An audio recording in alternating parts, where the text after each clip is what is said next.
வணக்கம், இது விஜிஸ் கிச்சன். இன்றைக்கி என்ன சமையலை பார்த்துடலாம் வாங்க. இன்றைக்கி வந்து சுண்டக்காய் போட்டு காரக்குழம்பு தான் வைக்க போகிறோம். அது எப்படி வைக்கிறதுன்னு பார்க்கலாம். பாத்திரத்தில் எண்ணெய் விட்டுருக்கேன், அதில் நம்ம கடுகு சேர்த்துக்கலாம்.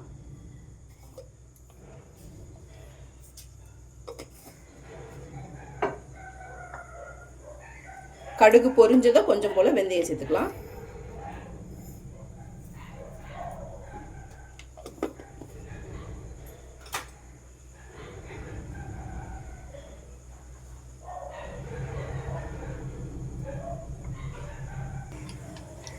வெந்தயம் சேர்த்தாச்சு.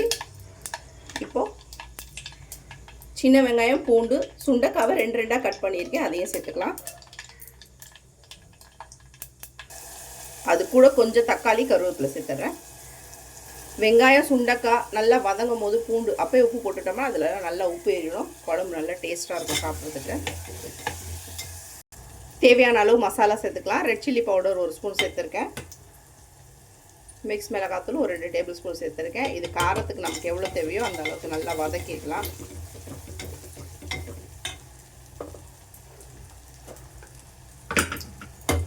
மிக்சியில் தக்காளி, வெங்காயம், தேங்காய் அரைச்சிருக்கேன். நான் கொஞ்சமாக வைக்கிறேன், உங்களுக்கு அளவுக்கு ஏற்ற மாதிரி நீங்கள் வச்சுக்கலாம். இந்த மசாலா கொஞ்சம் பச்சை வாசனை போகிற அளவுக்கு நல்லா கொஞ்சம் வதங்கினதுக்கு அப்புறமா தேவையான தண்ணி சேர்த்துக்கலாம். இப்போது புளி கரைச்சிருக்கேன், அதை சேர்த்துக்கிறேன்.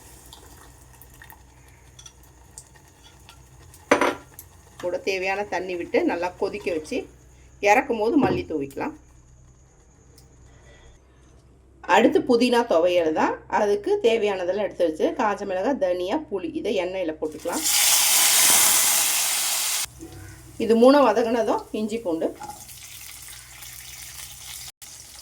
மல்லியும் புதினாவும் எடுத்திருக்கேன். மல்லி நிறைய எடுத்திருக்கேன், புதினா 1 கட்டு தான் எடுத்திருக்கேன், மல்லி 2 கட்டு எடுத்திருக்கேன். இதை நல்லா போட்டு வதக்கிக்கலாம். புதினா நமக்கு நிறைய வதங்கணும்னு அவசியம் இல்லை. மல்லியும் புதினாவும் பச்சையாக இருந்தாலே போதும். சும்மா 2 தடவை போட்டு கடாயில் திருப்பி எடுத்துக்கலாம். காஞ்ச மிளகாய், தனியா, பூண்டு, இஞ்சி இதெல்லாம் வந்து புளி இதெல்லாம் நம்ம நல்லா வறுத்துக்கலாம். ஆனால் இது நமக்கு சும்மா லேசாக இருந்தாலே போதும், நல்லா வாசனையாக இருக்கும். அவ்வளோதான். ஆஃப் பண்ணிவிட்டு நம்ம அரைச்சிக்கலாம். மல்லி ஆஃப் பண்ணிவிட்டேன்.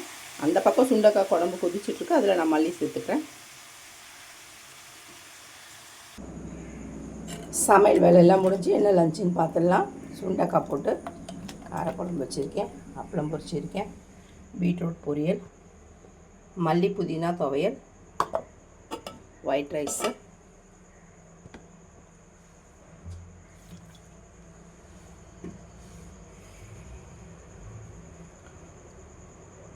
சாதம் வந்து கிளற தான் போகிறேன். நெய் விட்டுக்கலாம்.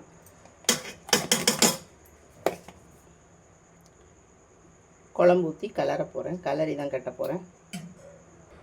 இன்றைக்கி இவ்வளோ தான் லஞ்ச் பேக்கிங். அப்பளம் வச்சுருக்கேன், சாதம் கிளறியாச்சு, பீட்ரூட் பொரியல், துவையல் வச்சுருக்கேன், மாதுளம்பழம் கொஞ்சம் ஜூஸ் அடித்து வச்சுருக்கேன். இன்றைக்கி இவ்வளோ தான். வீடியோ பிடிச்சிருந்தால் லைக் பண்ணி, ஷேர் பண்ணி, கமெண்ட் பண்ணுங்கள். மறக்காமல் சேனலை சப்ஸ்கிரைப் பண்ணுங்கள். வணக்கம்.